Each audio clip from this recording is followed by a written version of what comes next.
Իմ անձը փնտրողները թող խայտառակվեն ու ամոթով մնան, թող ետ դառնան ու շփոթության մատնվեն նրանք,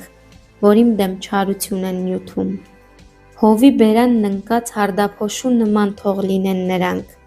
Տիրոջ հրեշտակը թող քշի նրանց ճամփան թող խավար ու սորուն լինի, և Տիրոջ հրեշտակը թող հալածի նրանց։ Քանի որ առանց պատճառի իրենց որոգայթը թաքցրին փոսի մեջ, որ ինձ համար էին փորել առանց պատճառի, թող նրա վրա հանկարծ մի ավերում գա, և իր թաքցրած որոգայթը թող իրեն բռնի,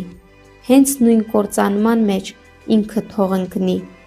իսկ իմ անձը Տիրոջով է ցնծալու, նրա փրկությամբ է ուրախանալու։ Իմ բոլոր ոսկրերը ասելու են. «Տեր,